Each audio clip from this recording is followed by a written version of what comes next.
Bismillahirrahmanirrahim. Assalamualaikum warahmatullahi wabarakatuh.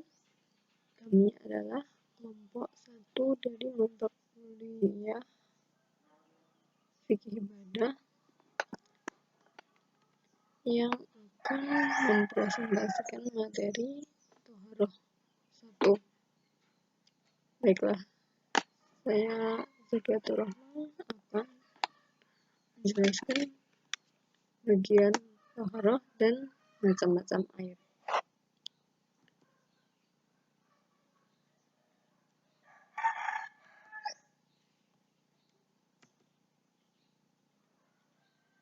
Yang pertama yaitu definisinya. Di dalam kitab Fathul Mu'in disebutkan bahwa Toharoh Toharoh itu merupakan syarat sah salat. Syarat sah yang pertama. Toharoh itu secara bahasa artinya suci atau bersih dan lepas dari kotoran. Sedangkan secara menurut istilah syara yaitu adalah menghilangkan penghalang yang berupa hadas atau najis. Lalu disebutkan juga dalam kitab Fathul Qorib definisi Toharoh ini. Secara bahasa yaitu an-nadzafah atau suci, bersih. Nah, secara istilah yaitu suatu pekerjaan yang membolehkan atau menjadikannya sah untuk melaksanakan sholat. Nah, pekerjaan itu seperti wudu, mandi, tayamum, dan menghilangkan najis. Nah, mungkin dari dua kitab tersebut kita dapat menyimpulkan bahwa definisi Toharoh yaitu suatu pekerjaan yang menghilangkan penghalang berupa hadas atau najis sehingga diperbolehkannya melaksanakan sholat seperti wudu, mandi, tayamum, dan menghilangkan najis. Lalu selanjutnya yaitu adalah macam-macam air. Di sini saya disebutkan ada 4, yaitu air mutlak, air mustakmal, air musyammas, dan air mutanajis. Yang pertama yaitu air mutlak adalah air yang suci dan bisa mensucikan. Air mutlak ini adalah air yang masih murni dan belum tercampuri oleh sesuatu yang najis. Namun kemutlakan air mutlak ini bisa saja berubah jika dihadapkan dengan beberapa kondisi. Salah satunya jika air tersebut dalam jumlah yang banyak atau lebih dari 2 kulah. 2 kulah di sini kira-kira 216 liter. Nah, kemudian air tersebut kejatuhan najis dan salah satu sifat air yaitu warna, bau, ataupun rasa itu berubah. Sehingga status kemutlakan air tersebut berubah menjadi air yang najis atau mutanajis. Dan pada beberapa kondisi selain itu mungkin bisa dibaca di makalah. Lalu berdasarkan beberapa ayat dan hadis ada beberapa jenis air mutlak ini, yaitu air hujan, air laut, air sungai, air sumur, air sumber, air es, dan air embun. Baiklah, selanjutnya adalah air mustakmal. Air mustakmal ini air yang suci tetapi tidak bisa mensucikan. Air ini adalah air yang telah digunakan untuk bersuci. Yang termasuk air mustakmal ini adalah air yang kurang dari 2 kulah dan merupakan air bekas digunakan untuk bersuci. Bisa juga berupa air suci yang kurang dari 2 kulah, kejatuhan sesuatu yang suci sehingga salah satu sifat air berubah. Sesuatu yang suci ini bisa berupa gula ataupun kopi dan lain sebagainya. Lalu selanjutnya adalah air musyammas. Air musyammas ini air yang suci mensucikan tetapi makruh untuk digunakan pada badan, bukan pada pakaian. Jadi kalau pada pakaian tidak makruh. Kenapa disebut musyamas? Karena air ini dipanaskan di bawah terik matahari dalam kadar panas yang cukup tinggi di sebuah tempat atau wadah yang terbuat dari logam, baik berupa besi, baja, dan lain sebagainya, dan bukan dari emas ataupun perak. Salah satu alasan air ini makruh yaitu bisa menimbulkan penyakit kulit seperti kusta. Nah, selanjutnya adalah air mutan najis. Air mutan najis ini jelas dari kata-katanya yaitu adalah air yang najis sehingga tidak bisa mensucikan.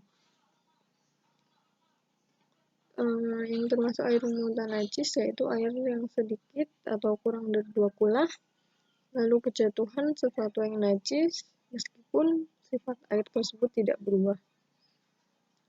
Contohnya ada air di suatu ember, lalu kejatuhan kotoran cicak, tetapi tidak berubah warna, bau, ataupun rasanya.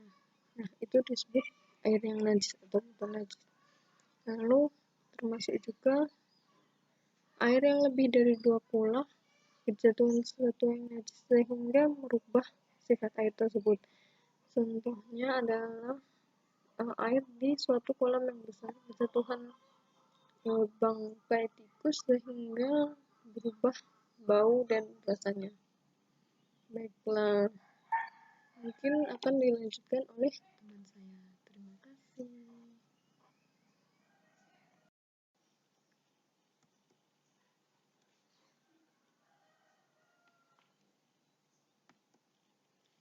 Baiklah, selanjutnya adalah taharah dari hadas.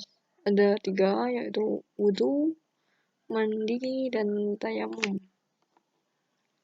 Nah, yang pertama yaitu wudhu, yaitu membasuh bagian badan tertentu dengan tujuan untuk menghilangkan hadas kecil.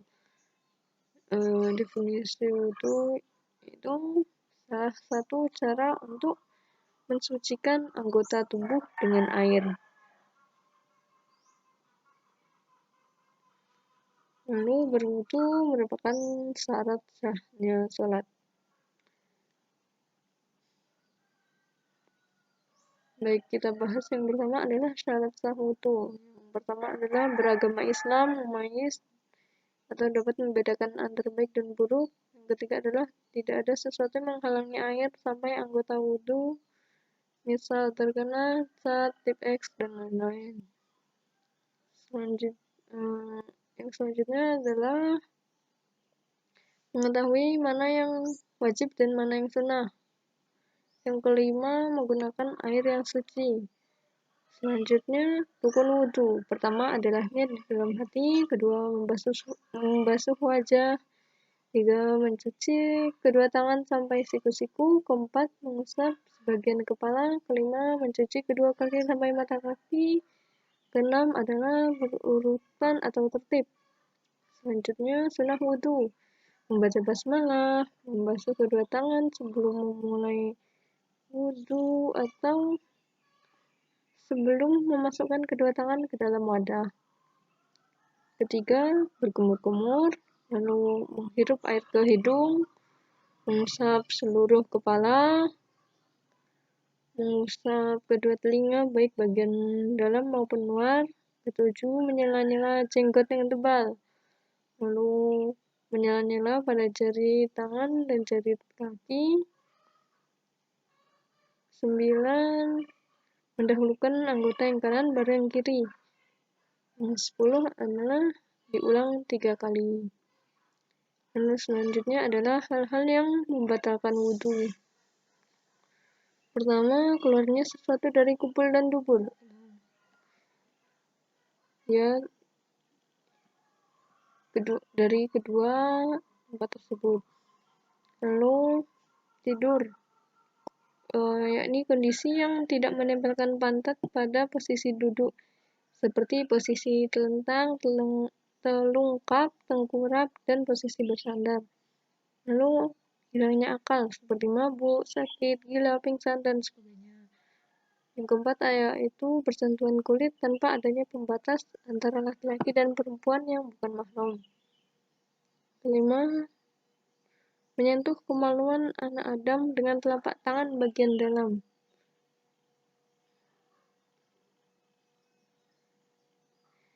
Yang keenam, menyentuh lingkaran dubur dengan telapak tangan.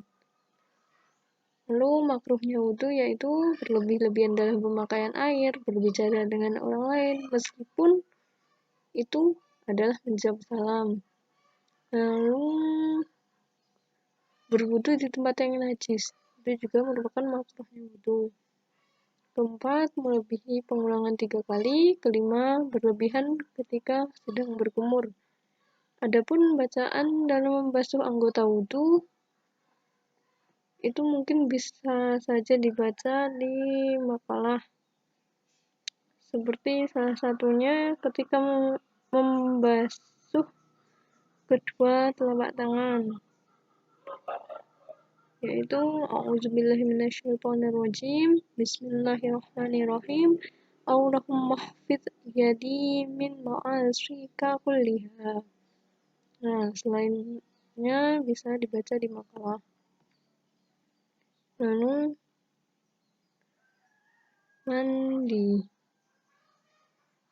Tohar yang selanjutnya adalah mandi. Mandi menurut bahasa adalah perbuatan yang dilakukan manusia dengan cara mengalirkan air ke seluruh tubuhnya, dan di dalam bahasa Arab disebut al-ghuslah. Mandi menurut istilah adalah menggunakan atau mengalirkan air suci ke seluruh badan yang sudah ditentukan oleh syara'. Nah, perkara yang mewajibkan mandi yaitu bertemunya dua kemaluan, terus keluarnya mani, meninggalnya orang muslim kecuali mati syahid, lalu keluarnya darah haid, lalu keluarnya darah nifas,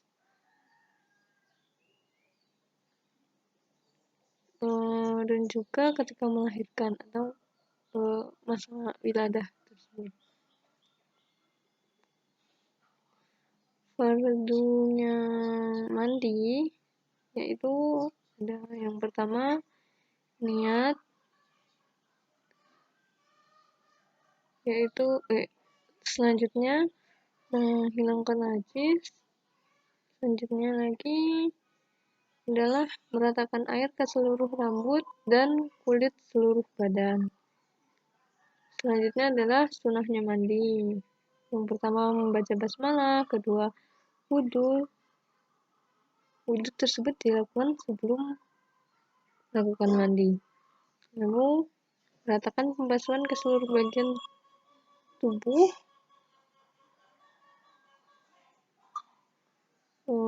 sambung menyambung, lalu mendahulukan yang selanjutnya adalah mendahulukan bagian yang kanan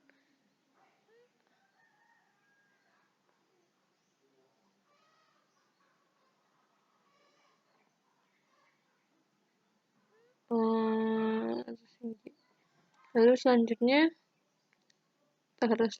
adalah tayamum.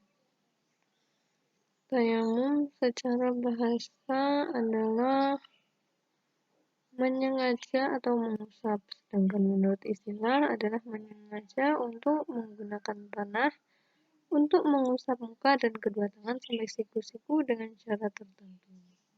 Tayamum ini merupakan pengganti wudhu dan merupakan rukhsah yang diberikan oleh Allah SWT bagi umat muslim. Syarat-syarat tayamum. Yang pertama harus mencari air.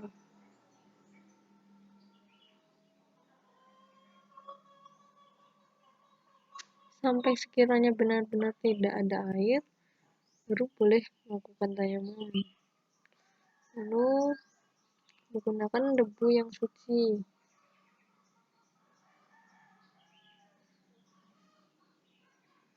Ini melakukan tayamum setelah yang tidak dibasahi waktu sholat. Tayamum setiap sholat fardu, terhalang memakai air, misal takut misal punya penyakit, takut kambuh atau takut sampai ada yang bisa kehilangan nyawa, misal di tempat yang sangat dingin. Lalu fardunya tayamum yaitu niat, mengusap muka dan kedua tangan sampai kedua siku, memindahkan debu ke anggota badan, urut atau tertib. Sunahnya tayamum, pertama membaca basmalah, kedua mendahulukan tangan yang kanan atas yang kiri daripada tangan tersebut, dan mendahulukan bagian atas wajah atas bagian yang bawah, lalu sambung menyambung. Nah, perkara yang membatalkan tayamum: segala sesuatu yang membatalkan wudu, melihat adanya air. Jadi sekiranya misal sudah tayamum lalu akan melaksanakan sholat, lalu tiba-tiba turun hujan, maka tayamum tersebut batal. Lalu selanjutnya adalah murtad, yaitu putus Islamnya atau keluar dari agama Islam. Baik, ini saja ini dari Ulfa Zainatul.